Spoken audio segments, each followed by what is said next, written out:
भारतवर्ष में एक झूठ को लगातार 100 बार बोला जाए तो लगभग सत्य सा होने लगता है और लोग उसे सत्य ही मानने लगते हैं। भारतवर्ष में बड़े स्तर पर एक झूठ फैलाया गया कि 1950 से पूर्व महिलाओं को पढ़ने का अधिकार नहीं था। तो भारतीय संविधान के निर्माण के लिए जो संविधान सभा का गठन किया गया था, वो 15 महिलाएं उस संविधान सभा में सम्मिलित हुई। वह किस देश की थी जब भारत में महिलाओं को पढ़ने का अधिकार नहीं था?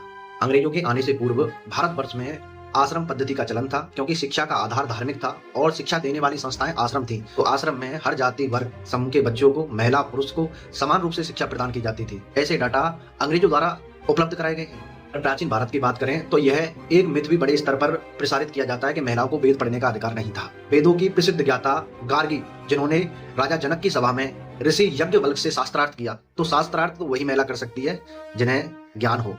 यज्ञवल्क्य ऋषि की पत्नी मैत्रेय बहुत महान आत्मज्ञानी महिला थी। उन्होंने भौतिक संपत्ति से अधिक आत्मज्ञान की संपत्ति पर बल दिया। ऋग्वेद में वर्णन मिलता है कि ऋषि अगस्त्य की पत्नी लोपामुद्रा एक महान वैदिक ज्ञानी थी और उन्होंने ऋषि अगस्त्य से शास्त्रार्थ किया था। वैदिक काल की महान विदुषी अपाला और विश्ववारा, जिन्होंने वेदों की कई ऋचाएं लिखी। अब बताओ, आरोप लगाया जाता है कि महिलाओं को वेद पढ़ने का अधिकार नहीं था, तो महिलाओं ने वेदों की ऋचाओं का लेखन किया है, उन्हें पढ़ने का अधिकार नहीं होगा? बात पढ़ने के अधिकार की होती है। यहाँ तो भास्कराचार्य की पुत्री लीलावती ने गणित के महान सूत्र दिए। वह एक महान गणितज्ञ थी। अंत में भास्कराचार्य द्वितीय के द्वारा अपनी पुत्री के नाम पर ही अंकगणित की पहली पुस्तक लीलावती का लेखन किया गया। मालवा गणराज्य की राजकुमारी विद्योत्मा ने सभी को चुनौती दी कि जो व्यक्ति उन्हें शास्त्रार्थ में हराएगा वह उसी से विवाह करेगी।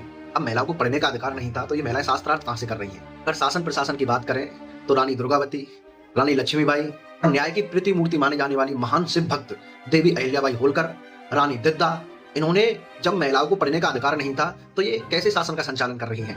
आधुनिक समय की बात करें तो संस्कृत की महान विद्वान पंडिता रमाबाई, स्वतंत्रता के समय रेडियो का संचालन करने वाली उषा मेहता, जयलक्ष्मी पंडित, सरोजनी नायडू, सुचेता कृपलानी और भी कितने नाम, जिन्होंने देश की स्वतंत्रता में बढ़ चढ़कर हिस्सा लिया। और आरोप लगाया जाता है कि महिलाओं को पढ़ने का अधिकार नहीं था। प्राचीन काल से लेकर आधुनिक भारत तक महिलाओं ने शिक्षा, शासन प्रशासन सभी क्षेत्रों में बढ़ चढ़कर हिस्सा लिया और देश के निर्माण में अपना एक योगदान दिया। केवल एक भ्रम फैलाया गया कि देश में महिलाओं को पढ़ने का अधिकार नहीं था। पढ़ने का अधिकार जो महिलाएं पहले नहीं पढ़ती थी वो आज भी नहीं पढ़ रही हैं, और जो पहले पढ़ती थी वो आज भी पढ़ रही हैं। तो महिलाओं को पढ़ने का अधिकार देश में प्राचीन भारत से आज तक है। इस तरीके के भ्रम केवल भारतीय संस्कृति, भारत की धरोहर को अपमानित करने के लिए किया गया।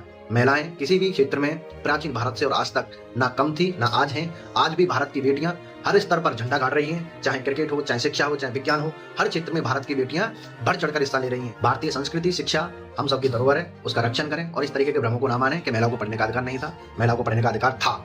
जय भारत माता की, जय सनातन धर्म की।